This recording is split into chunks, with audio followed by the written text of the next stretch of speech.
নমস্কার, কেমন আছো তোমরা সবাই? আমরা তো ভালো আছি। আর আমার একটা নতুন গল্পে সকলকে স্বাগত।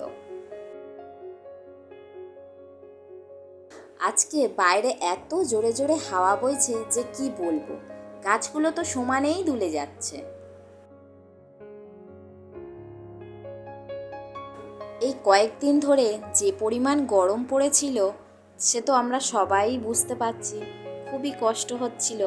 তবে আজকের ওয়েদারটা একদমই অন্যরকম, একদমই আলাদা।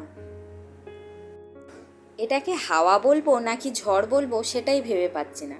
তবে যাই হোক, ভীষণ ভালো লাগছে আজকের ওয়েদারটা, কারণ গরমটা একটু কম অনুভব হচ্ছে। এই কয়েকদিন গরমের জন্য আমাদের বাড়ির সব মেয়েরাই বেশিরভাগ টাইমটাই এই সানের ঘাটে কাটাচ্ছে, কারণ এখানটায় তবু একটু হাওয়া পাওয়া যাচ্ছে। তবে আজকে এসেছি এই আমগুলোকে নিয়ে। এগুলো সেদ্ধ করে এনেছি, এই খোসাগুলো ছাড়িয়ে এটা দিয়ে আমসত্ত্ব বানাবো। খুব বেশি তো আম নেই এখন, তবে যেটুকু আছে ফার্স্টে একবার বানাই, তারপর আমাদের গাছের আম যখন পাড়া হবে তখন আবার বানাবো। এই আমসত্ত্বটাতে এক্সট্রা করে কোনো চিনি বা মিষ্টি অ্যাড করব না।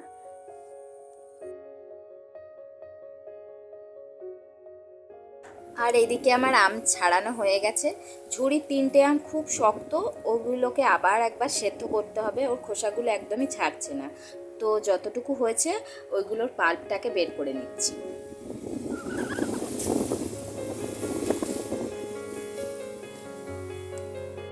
আর এদিকে একটা নেট নিয়ে নিয়েছি, আমটাকে একটু ছেঁকে নেব, কারণ আমের মধ্যে ছিবড়ে আছে। আম ছিবড়ে থাকলে আমসত্ত্বটা খেতে অতটা ভালো লাগবে না, সেই জন্য ছেঁকে নিচ্ছি। আর একটা থালাতে তেল মাখিয়ে নিয়েছি, এর মধ্যে ওই ছেঁকে রাখা আমটাকে ঢেলে নেব, আর তারপরে এটাকে রোদে শুকাবার জন্য দিয়ে আসবো।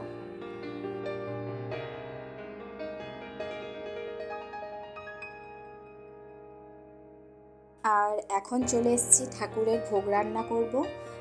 এখানটা একটু ভালো করে পরিষ্কার করে নিয়েছি গ্যাসের কাজটা। এখানে চাল ভিজিয়ে রেখেছি, আর এদিকে ডাল করব, আর খানিকটা আলু আর পটল কেটে রেখেছি, ওইগুলোকে ভেজে নেব। আমার ডাল আর ভাজা হয়ে গেছে, এদিকে চালটাও অনেকটা ফুলে উঠেছে, তো ভাতটা করে নেব। আর এদিকে আমি ভোগটা সাজিয়ে নিয়েছি, এবার যাব ঠাকুর ঘরে। তোমরা হয়তো ভাবছো যে আমি এই অন্নভোগ কেন দিচ্ছি ঠাকুরকে। আসলে বাবা সকালে উঠে বলল যে আমরা যেমন ভাত রান্না করে খাই তেমন যেন ঠাকুরের জন্যও রান্না করে দিই। সেই জন্য ঠাকুরের যে আলাদা হাঁড়ি করা থালা বাসন রাখা ছিল সেগুলোই পরিষ্কার করে ধুয়ে ভোগ রান্না করেছি। চলো এবার ঠাকুর ঘরে পূজাটা সেরে নিই।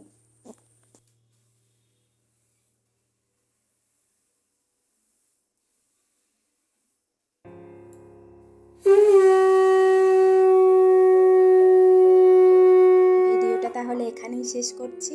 যদি ভালো লাগে একটা লাইক করে দিও, আর চ্যানেলটা সাবস্ক্রাইব করে রেখো। আবার দেখা হবে নতুন একটা ভিডিওতে।